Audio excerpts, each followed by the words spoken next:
శ్రీమాత్రే నమ. జై గురు దత్తాత్రేయ నమ. వృశ్చిక రాశి వారికి వృత్తిపరంగా ఏ రంగంలో రాణించగలుగుతారు, వాళ్ళు కంటిన్యూగా స్థిరమైన ఆదాయం ఉండాలంటే ఏ పరిహారం చేయాలి అనే విషయాలు మనం పరిశీలిద్దాం.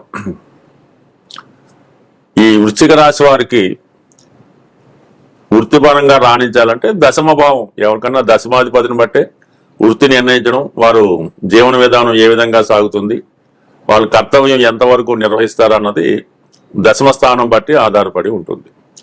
మరి వృశ్చిక రాశి వారికి దశమ స్థానం సింహరాశి, అలాగే రాశ్యాధిపతి సూర్య భగవానుడు కాబట్టి వీళ్ళు ప్రభుత్వ రంగ సంస్థల్లో కానీ ప్రభుత్వ ఉద్యోగానికి బాగా రాణించడం జరుగుతూ ఉంటుంది.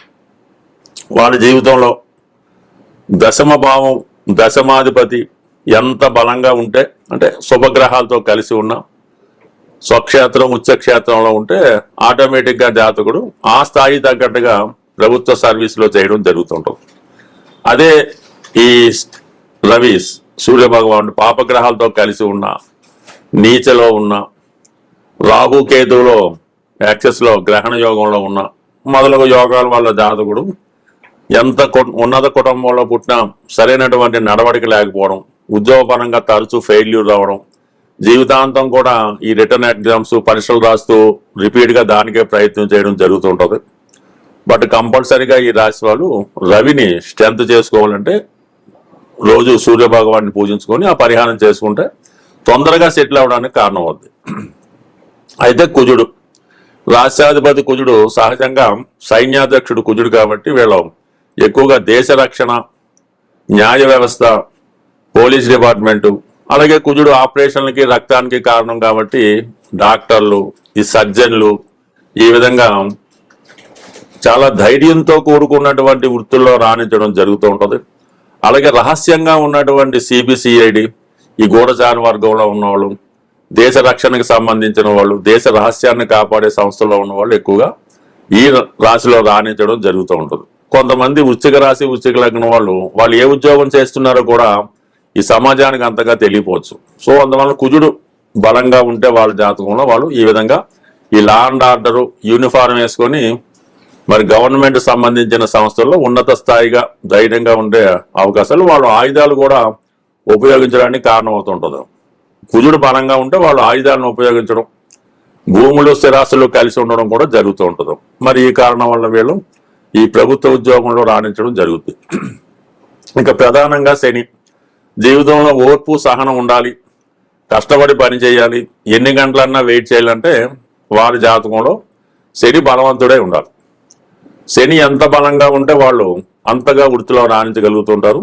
వాళ్ళు వ్యాపారంలో రాణించాలన్నా, పెద్దగా పారిశ్రామికవేత్తగా ఉండాలన్నా శని మంచి బలంగా, అంటే ఉచ్చులో కానీ శుభగ్రహాలతో కలిసి కానీ మంచి బలవంతుడై ఉంటే వాళ్ళు ఏ చిన్న స్థాయి కుటుంబంలో లేని కుటుంబంలో జన్మించడం, ఉన్నత స్థాయి రియల్ ఎస్టేట్లోనో కన్స్ట్రక్షన్లోనో ఎందులో ఒక దాంట్లో వాళ్ళు తొందరగా ఈజీగా ధనం సంపాదించి ఉన్నత స్థాయికి వెళ్ళడం జరుగుతూ ఉంటుంది. ఈ మూడు ఉన్నటువంటి బలాన్ని బట్టి వాళ్ళ ఉద్యోగం ఆధారపడి ఉంటుంది. దశమాధిపతి రవి మరి శనితో కలిసి ఉన్నప్పుడు ఒక విధంగా ఒకటి రెండు ఉద్యోగాలు మారినప్పుడు కూడా సాధారణ స్థాయి ప్రభుత్వ ఉద్యోగంలో చేరే అవకాశం ఉంటుంది. అలాగే శని భగవానుడు చంద్రుడితో కలిసి ఉన్నప్పుడు చాలా వరకు ఈ తిరుగుతూ చేసే ఉద్యోగాలు, ట్రాన్స్పోర్టు, ట్రావెలింగు అటువంటి వాటిలో రాణించే అవకాశం ఉంది. కొంతమంది ఈ సినిమా రంగంలో సాధారణ స్థాయి ఉద్యోగాలు, ఈ మెడికల్ డిపార్ట్మెంట్లో డాక్టర్లు కాకుండా నాన్ టెక్నికల్ స్టాఫ్ కానీ ఈ విధంగా చిన్న చిన్న నర్సులు, కాంపౌండర్సు అటువంటి స్థాయిలో ఉండే అవకాశం ఉన్నది. అదే శని భగవానుడు గురుగ్రహంతో కలిసి ఉంటాయి, అది బ్యాంకింగ్ రంగంలో కానీ టీచింగ్ రంగంలో కానీ ఒక సాధారణ స్థాయిలో ప్రవేశించి అత్యున్నత స్థాయికి ఎదిగే విధంగా ఈ శని గురుల కలయిక ఈ వృశ్చిక రాశి వారి జాతకంలో ఉంటే కంప్లీట్గా వీళ్ళు బ్యాంకింగ్, ఎడ్యుకేషన్, ఫైనాన్స్ రంగాల్లో బాగా రాణించగలుగుతుంటారు. వీళ్ళ జీవితంలో రాష్ట్రాధిపతిగా ఉన్నటువంటి కుజుడు అష్టమాధిపతి అయినటువంటి బుధుడితో కలిస్తే మాత్రం చాలా వరకు జాతకుడు కొన్ని చేయకూడని పొరపాట్లు చేయడం వల్ల ఈ ఫేక్ డాక్యుమెంట్లో చీటింగ్ ఇటువంటి వాటిలో నష్టపోవడం జరుగుతుంటుంది. కొంతమంది అదే రంగంలో ప్రవేశించడం కూడా జరిగే అవకాశం ఉంటుంది. కాబట్టి బట్ ఏదైనా ఈ వృశ్చిక రాశి వారి జాతకంలో వారు జన్మించినప్పుడు రవి గాని, కుజుడు గాని, శని గాని ఈ తృతీయ అష్టమాధిపతులతో ఎటువంటి సంబంధం ఉన్నా, బుధుడితో ఎటువంటి సంబంధం ఉన్నా చాలా వరకు వాళ్ళు వృత్తిపరంగా రాణించలేకపోతుంటారు. అటువంటి కాంబినేషన్ ఉన్న వాళ్ళు సరైనటువంటి పరిహారం చేసుకోవడం వల్ల జీవితంలో చాలా తొందరగా స్థిరమైనటువంటి వృద్ధిని పొందే అవకాశం ఉంటుంది. స్వస్తి. ఎవరైనా సరే, ఏ జాతకుడైనా సరే వృత్తిపరంగా స్థిరపడాలి, ఎక్కువ ఆదాయం సంపాదించాలి అనుకున్నప్పుడు మరి ఈ జ్యోతిష శాస్త్రంలో రాశి చక్రం అన్నది ప్రధానం. ఇప్పుడు మనం దేనికోసం అయితే మాట్లాడుకున్నామో అది రాశి చక్రం. అందులో 12 భావాలు, దశమ భావం ఇంపార్టెంట్గా బలంగా ఉండాలి. దాని తర్వాత ఏంటంటే నవాంశ అని ఉంటుంది, అది అందరికీ తెలుసు. అది అదృష్టాన్ని తెలియజేస్తుంది అన్నమాట. వివాహ విషయాల్ని తెలియజేస్తుంది, అదృష్టాన్ని చెప్తూ ఉంటుంది. ఈ గ్రహం ఈ దశమాధిపతి అనుకుందాం, లేదంటే రాశ్యాధిపతి అనుకుందాం, లగ్నాధిపతి అనుకుందాం. నవాంశలో ఎంత బలంగా ఉన్నాడు అన్నది ఇంపార్టెంట్. రాశిచక్రంలో నీతిలో ఉన్నాడు, ఏమి పాపగ్రహాలతో చూడబడుతున్నాడు, చాలా బలహీనంగా ఉన్నాడు అనుకుందాం. ఏమంటే నవాంశ చక్రం చూసినప్పుడు అందులో ఉచ్చ స్థితిలో మిత్రగ్రహాలతో శుభంగా ఉంటే జాతకుడు తను ఉన్న స్థాయి నుంచి ఉన్నత స్థాయికి ఎదగడానికి ఈ నవాంశలో ఉన్న బలం కారణమవుతుంటుంది. అలాగే రాశి చక్రంలో చాలా ఉచ్చులో ఉన్నాడు, బ్రహ్మాండంగా రాణించగలుగుతున్నాడు. అయితే నవాంశలో బలహీనంగా ఉంటే ఉన్నత స్థాయి నుంచి డౌన్ఫాల్ అవ్వడం జరుగుతుంటది. ఇది నవాంశ యొక్క ప్రత్యేకత. దీనితో పాటుగా వృత్తి నిర్ణయించడంలో దశాంశ అన్నది ఇంపార్టెంట్గా ఉంటుంది. ఈ దశాంశ చక్రం కూడా బలంగా ఉండాలన్నమాట. అంటే కేంద్రాలు, కోణాలు, అలాగే లగ్నం, అంటే మొత్తం స్ట్రెంత్. రాశి చక్రం చూడగానే దుస్థానాలు ఖాళీగా ఉండడం, కోణాల్లో గ్రహాలు, కేంద్రాల్లో గ్రహాలు, రాశిలో శుభగ్రహం, ఇవన్నీ ఉన్నప్పుడు దాంతోపాటుగా ఒరిజినల్ రాశి చక్ర రాశ్యాధిపతి, దశమాధిపతి కూడా ఎంత బలంగా ఉంటే అంత బలంగా జాతకుడు రాణించడం జరుగుతూ ఉంటుంది. మన వృత్తిలో రాణించాలంటే నవాంశ చక్రంలో ఉన్నటువంటి నవాంశ లగ్నాధిపతిని స్ట్రెంత్ చేసుకోవాలి.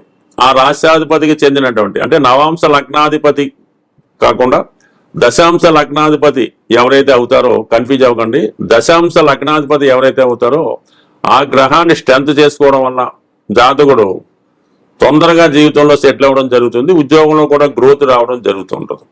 అది పట్టుకోవాలి జాగ్రత్తగా. అది అందరికీ ఒకటే ఉండదు, రకరకాలుగా ఉంటుంది.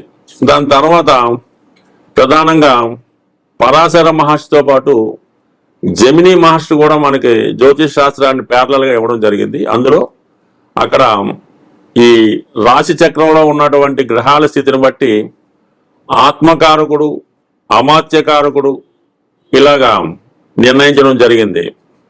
అవి ఆ కారకత్వాల్లో ఉద్యోగపరంగా మనకు కావాలంటే అమాత్యకారకుడు పట్టుకోవాల్సి ఉంటుంది. అంటే మీ యొక్క రాశి చక్రంలోనే వీళ్ళంతా ఉంటారు. ఆత్మకారకుడు, అమాత్యకారకుడు, భాతృకారకుడు, పుత్రకారకుడు, ఇవన్నీ ఉంటాయి అన్నమాట. సుమారు 7 కారకత్వాలు ఉంటాయి. అందులో అమాత్యకారకుడిని పట్టుకోవాల్సి ఉంటుంది. ఆ అమాత్యకారకుడు ఎవరైతే ఉన్నారో ఆ గ్రహానికి సంబంధించిన రోజు మనం ఉపవాసం ఉండి ఆ రోజు పవిత్రంగా ఉంటే మీ వృత్తి ఇంప్రూవ్మెంట్ అవుతుంది. ఇది గొప్ప పరిశోధన తర్వాత ఒక ప్రముఖ జ్యోతిషవేత్త చెప్పడం జరిగింది. మరి అదే మీకు అమాత్యకారకుడు శని భగవానుడు అయితే శనివారం నియమంగా ఉండాలి, శుక్రుడైతే శుక్రవారం, రవి అయితే ఆదివారం, ఇది అందరికీ తెలుసు, కుజుడైతే మంగళవారం. ఆ వారం పవిత్రంగా ఉండడం వల్ల ఎటువంటి విష పదార్థాలు కానీ, మత్తు పదార్థాలు కానీ, మద్య మాంసాలు కానీ, స్త్రీ సంగమం కానీ అన్నీ విసర్జించి ఆ రోజు పవిత్రంగా ఉంటే వృత్తిపరంగా మీరు జీవితంలో స్థిరపడడానికి అవకాశం ఉంటుంది. అయితే అందుకనే ప్రతి ఒక్కరు కూడా పూర్వకాలం నుంచి కూడా శనివారం నియమంగా ఉండాలని పెట్టారు. ఎందుకంటే సహజ వృత్తికారకుడు శని భగవానుడు, సహజ రాశి చక్రంలో దశమాధిపతి శని భగవానుడు. కాబట్టి శనివారం అన్నది అందరూ కంపల్సరిగా నియమంగా ఉండాలనే నియమం పెట్టడం జరిగింది. అప్పుడు ఆ కాలంలో ఆ స్థాయిని బట్టి జాతకుని యొక్క అభివృద్ధి చెందడం జరిగింది. అలాగే ఎవరికైనా ఉద్యోగాన్ని ఇచ్చినా అంటే ప్రభుత్వ కారకుడు యజమాని కారకుడు రవి కాబట్టి ఆదివారం రోజు కూడా కంప్లీట్ గా నియమంగా ఉండి ఆ రోజు కూడా ఈ మత్తు పదార్థాలకి మగువకి వారికి దూరంగా ఉంటే కంప్లీట్ గా వాడి జీవితంలో చాలా ఉన్నత స్థాయికి వెళ్ళడం జరుగుతుంది. ఇప్పుడు ఈ కాన్సెప్ట్ లో ఈ తరచూ ఈ ఉద్యోగాలు పోగొట్టుకోవడానికి ఆర్థిక నష్టానికి కారణం ఏంటంటే సరిగ్గా హైదరాబాద్ లాంటి పెద్ద పెద్ద సిటీలో శనివారం నైట్ మొదలెడుతుంది అనమాట డ్రింకింగ్ కానీ వ్యసనం కానీ. ఆదివారం అంతా కంటిన్యూ చేసి సోమవారం మార్నింగ్ దాకా పూర్తిగా శని ఆదివారాలు భ్రష్టు పట్టడంతో వాళ్ళకి సడన్ గా ఉద్యోగాలు పోవడం, ఇల్లీగల్ కాంట్రాక్ట్స్, ఎంత పెద్ద స్థాయిలో ఉన్న ఇబ్బందులు పడడానికి ప్రధానంగా ఈ శని ఆదివారాలు పవిత్రంగా ఉండకపోవడానికే ఈ ప్రధాన కారణంగా ఈ వృత్తి పోగొట్టుకోవడానికి కారణం అవుతుంది. దీన్ని అందరూ అబ్జర్వ్ చేసుకొని జాగ్రత్తగా ఆ శని ఆదివారాలు మీరు నియమంగా పాటించగలిగితే చాలా ఉన్నత స్థాయికి ఎదుగుతారు. ఉద్యోగం పోవటం కానీ ఇటువంటి ఇబ్బందులు లేకుండా అసలు వైవాహిక బంధం కూడా ఈ 2 వారాలు చేసుకుంటే చాలా చక్కగా సాగే అవకాశం ఉంటుంది. స్వస్తి.